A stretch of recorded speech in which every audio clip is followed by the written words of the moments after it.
Okay, so I'm just going to have a go at those panniers. So obviously we did there's two different videos of me choosing my luggage and unboxing video.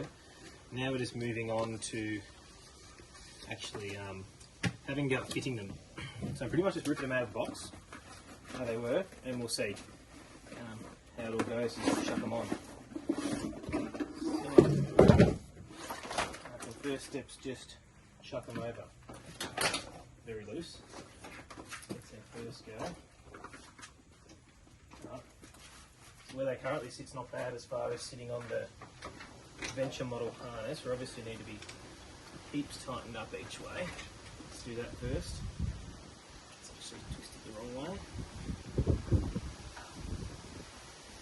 I haven't actually read the instructions, probably the first thing you do, but I think it's pretty self-explanatory.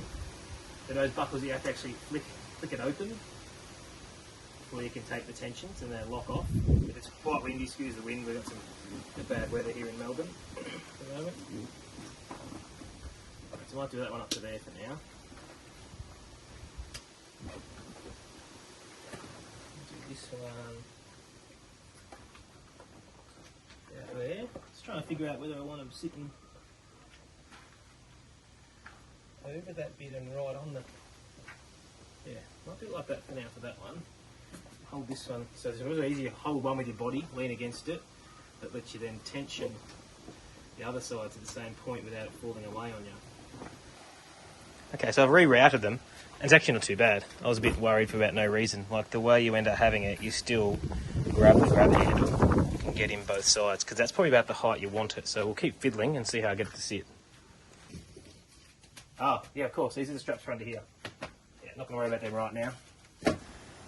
Okay, so I've got them on how I think they should fit for the KLR.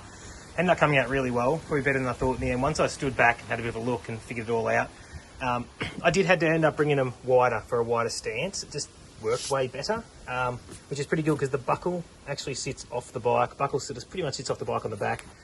They sit across the bike. Obviously they only really get pressure and weight too much. I can probably tension them down a little bit. At the back it worked out quite good to time off because obviously you get a piece of, not thread, a piece of, what do you call this, webbing stuff that has a loop in it. So the loop has to go around something. So the loop goes around the main bar, and then it comes and just gets retained on this little pin here just to keep it so it doesn't slide along. And then it goes back to the cam lock buckle and then comes out. And I had this spare bit of Velcro on here. I would wrap the excess on and just tuck it in there. So that holds it tight there. So obviously touching nothing there. Here, obviously these all end up expanding out. It's touching nothing but hanging off the top Adventure bar.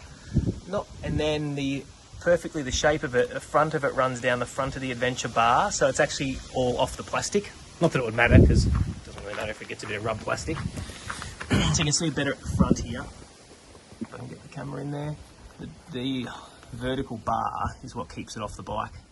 And at the front, same thing, it's got a retained webbing that comes down around some sort of fixing point, whatever you want. So perfectly here, I was able to go around the passenger foot pegs off, but it's also the brake reservoir, but it can tuck around, retained and held from slipping by this little protector for the brake, so the cap can't really unscrew unless you undo it and push a bit of pressure. Then goes back to itself, then comes along and has a little connector to hold it. So that's how it looks on that side. And the other side's obviously identical. So stays away, nowhere near the exhaust obviously because it's sitting forward. This side I haven't cinched up or anything, I've just rolled the top down, but very happy with how it's sitting. And you know, they sit on there tight as. It can't really move. Obviously it's retained at the back, pulled taut. Down at the front here, pulled taut here. I may change this a little bit because obviously that will rub on my plastic there. Maybe I go down to this one. I think if I go down here, it'll keep it from touching here on the plastic. Happy with how they look and tie in with the rear bag as well. So I've got 48 litre capacity across these. I think this is a 35, but can expand up to maybe a 50 litre rear. So I've got 100 litres, heaps of space for camping gear. Okay, so as far as positioning how it all feels on the bike,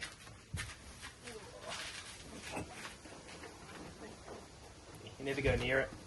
I really often sit quite forward on the tank, so sometimes I have to find myself sliding back a bit deliberately so my legs tuck in here properly, because I often find, I don't know, I just like to sit quite forward on the tank. So yeah, that's perfect. So you know, you've got 6 inches, so even if you were getting a bit more comfy just cruising along, you're still not even sitting on it. As far as how these feel, you've got to lean over a fair way before you even touch it. Even when they've got a bit of padding, a bit of stuff in them, they're still going to sit quite good. So obviously I haven't put any new shocks in. I'm going to ride it for a little bit with the standard front fork setup and the standard rear shock. I did just dial the shock up to preload 3, maybe 3 I think, because it was on 1, which is nowhere near correct for me. So that's all been adjusted. But yeah, so we'll see how this goes. So that's pretty much it for today. So that's the install of the Rhinowalk rear panniers, install of the Rhinowalk harness, and install of the 2 EVATAC Molle bags on the Rhinowalk harness. And other than tool bags and working out tool locations and what I'm going to do with that, I think I'm pretty good for travel. You know, close to 100 litres of storage, not 80 to 90 litres of storage, which should be adequate.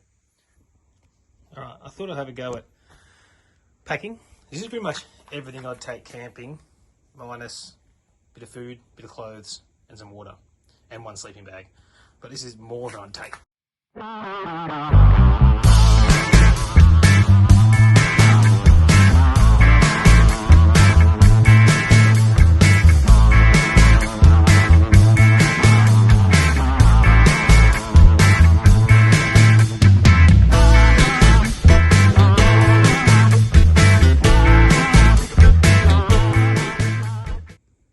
Okay, so a lot more space than I thought, really. You can pack them out real wide. I wouldn't pack them out this wide. You may have also seen this time lapse. This has got 2 of those big tool rolls you buy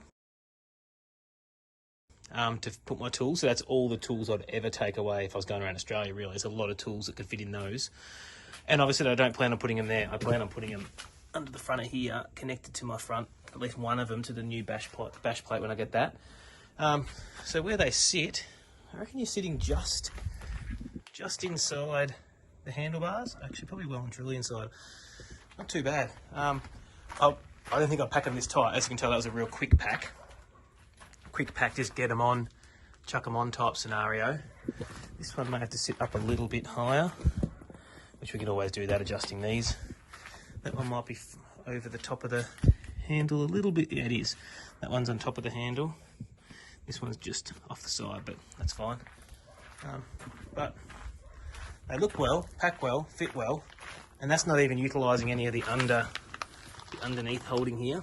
So you've got your straps here, you can strap stuff. So I normally do take away a 0.8mm really good R value thin Gossamer gear mat to go under my sleeping pad to make it a bit more comfy.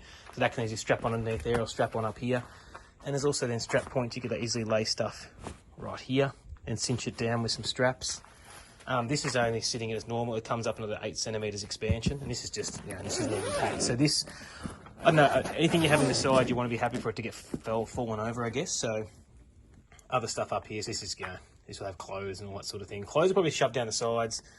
The stuff you don't want knocked, probably sitting in here. But yeah, so I think space-wise, we're really good. And they look quite good when they're on, all neat and tidy. So yeah, so that's them on, and them a rough pack, so easily will take away, what I'm taking there is a lot more than I take when I go hiking and add to 16 kilos. So you're probably going to end up having about 20 kilos across everything there, I reckon. Once you've got everything there, including your bit of water and all that sort of stuff. I have a water filtration I take normally as well, but you're probably going to be getting close to, at least 16 to 20 kilos packed, I reckon, weight across the back there. So next will be, in time, actually testing them out. I'll test them sort of like this on a normal, just a ride around here near home, and then I'll actually, obviously, the whole point of this is to do trips. So we'll see how they go. So I'll finish there tonight. Next videos, we've still got a fair bit in this box, all the YSS suspension. Next thing I am going to do is, if you're interested in the video, obviously like and subscribe, but next video will be setting up all the quad lock stuff. So I've got the entire quad lock collection. Typing into the 12 volt to do that, obviously, so I'll do a bit of the 12 volt KLR. There's lots of videos online of how to do that. Adding this one, direct, the rocket pump. That'll just be stored in my tools, but a pump, so I'll be able to just tap into the under the seat, just under here, and leave one hanging out ready to do all that. And there's still more other odds and ends in here. I think we're starting to get through everything, which is good, but yeah, still a bit more. So if you're interested in these videos, enjoying these videos about the KLR and future videos with trips and everything, please feel free to hit the like and subscribe. Aim for this as well is to, chuck the hiking pack on. It can pretty much sit straight across here strapped on, so when you get to camp you can go do some hikes. So yeah, we'll leave it there. Thanks guys. Cheers. Bye.